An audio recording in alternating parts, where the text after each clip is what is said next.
Hi friends, இன்னைக்கு ஒரு குட்டி ஸ்டோரி பார்க்கலாமா? என்ன ஸ்டோரி அப்படின்னு பார்த்தீங்கன்னா, ஒரு வீட்டில் ஒரு அப்பா அம்மாவும் ஒரு குட்டி பாப்பாவும் இருக்காங்க. அந்த பாப்பாவுக்கு ஒரு 5 வயசு இருக்குது, இல்லை ஒரு 4 வயசு இருக்குன்னு வச்சுக்கோங்களேன். அப்போது அந்த பாப்பாவுக்கு வந்து தம்பி பாப்பா வேணும் அப்படின்னு ஆசைப்படுறேன். எல்லாருக்குமே இருக்கும்ல, ஏன் உங்கள் வீட்டில் ஒரு குட்டி பாப்பா இருக்கணும், அவங்க கூட விளையாடணும் அப்படின்ட்டு. அந்த மாதிரி அந்த பாப்பாவுக்கு ஆசை இருந்துச்சான். அப்புறம் ஒரு ஒரு 1 இயர் கழிச்சு அவங்களுக்கு பாப்பா தம்பிலாம் வந்தாங்க. பாப்பா தம்பி வந்த உடனே அவங்க கூட ஜாலியாக விளையாண்டாங்க. கொஞ்ச நாள் கழிச்சு தம்பிக்கு வந்து உடம்பு சரியில்லாமல் போயிடுச்சு. அப்போ அவங்க மம்மி டாடி என்ன பண்ணாங்கன்னா ஹாஸ்பிட்டலுக்கு போனாங்க. பார்த்தா அவங்க தம்பிக்கு வந்து மூளையில் கட்டி இருந்துச்சான்.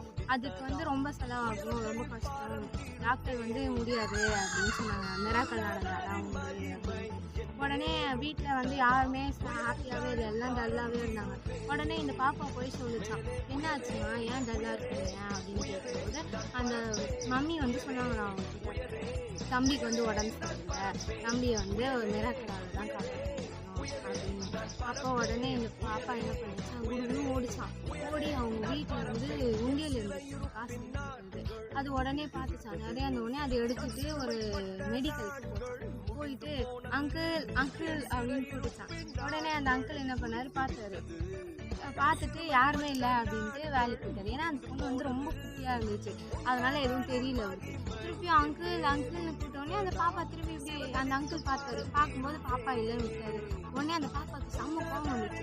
கோவம் வந்தோடனே என்ன பண்ணிச்சு, அங்கிள் அங்கிள் சொல்லிட்டு அதை வச்சு இந்த முண்டியெல்லாம் டம்மு டம்முன்னு 2 தட்டு தட்டுதான். உடனே அங்கிள் யாராது அப்படின்னு எட்டி பார்க்கும்போது ஒரு குட்டி பாப்பா இருந்துச்சு.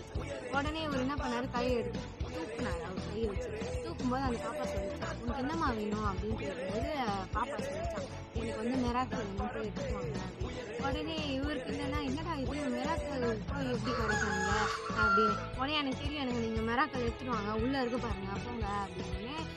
இவருக்கு வந்து ஒன்றுமே புரியல, என்னடா மிராக்கல் எப்படி நம்மளால் தர முடியும் அப்படின்ட்டு.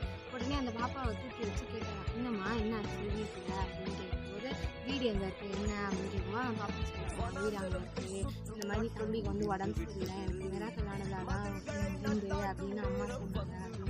உடனே வீட்டுக்கு கூப்பிட்டு போய் அவங்க அப்பா அம்மா கிட்ட தான் சொன்னாராம், இந்த மாதிரி வந்து உங்கள் பொண்ணு மிராக்கல் வேணும்னு கேட்குது அப்படின்னு. உடனே அப்புறமா என்ன பண்ணாரா, அந்த மெடிக்கல் இருந்தால அந்த அங்கிளே வந்து ஒரு டாக்டர் கிட்ட கூப்பிட்டு அந்த பையனுக்கு ஃப்ரீயாக வந்து அந்த மூளையில் இருந்த கட்டியை க்ளீன் பண்ணாங்க. இப்போது இதே மாதிரி பைபிளில் ஒரு கதை இருக்குது. என்ன அப்படின்னு பார்த்தீங்கன்னா, ஏசப்பா வந்து கானா ஒரு சைடு போகும்போது கானானிய ஸ்திரீ இருக்கும், அந்த வந்து அங்கே தாவீதின் குமாரனே வந்து நீங்கள் வந்து எனக்கு ஹெல்ப் பண்ணுங்க அப்படின்னு சொன்னாங்க.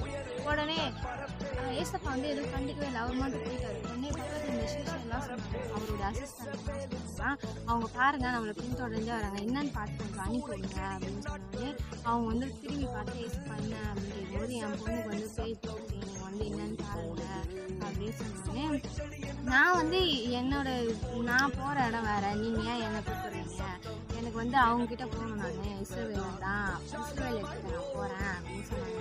நீங்கள் வந்து காணானியர், நான் எப்படி உங்கள்கிட்ட வர முடியும் அப்படின்னு சொன்னாங்க.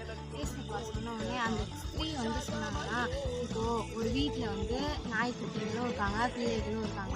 மம்மி யாருக்கு கொடுப்பாங்க, பிள்ளைங்களுக்கு தான் கொடுப்பாங்க, நாய்க்குட்டிக்கு கொடுப்பாங்களா? அப்போது இதை சொன்ன உடனே அவங்க சொன்னாங்கன்னா, நீங்கள் பிள்ளைகளுக்கு போட்டு அது மீன்களை எப்படியும் நாய்க்கு தானே சாப்பிடும், கீழே இறஞ்சிச்சுன்னா அது நாய் தானே சாப்பிடும், எங்களுக்கு அப்படியாச்சும் உதவி செய்யுங்க அப்படின்னு சொன்னோடனே ஏசப்பா சொன்னா, விசுவாசம் பெருசு, நீ நினச்சபடி ஆகட்டுமா. இப்போவே அவர் சொன்ன அந்த அடுத்த செகண்ட் அவங்க பொண்ணு குணமாயிட்டாங்க. இதுதான் மிராக்கல். இப்போது இதுலேருந்து ஒரு யோசனை, ஸ்திரீயே உன் விசுவாசம் பெரிது, நீ விரும்புகிறபடி உனக்கு ஆக கடவுது என்றார். அந்நேரமே அவள் மகள் ஆரோக்கியமானார். இதே மாதிரி நமக்கு ஏதாவது ஒரு ஹெல்ப் வேணும்னா ஆண்டவர் நோக்கி விசுவாசத்தோடு கேட்போம், ஆண்டவர் நமக்கு அந்த காரியத்தை வாய்ப்பு.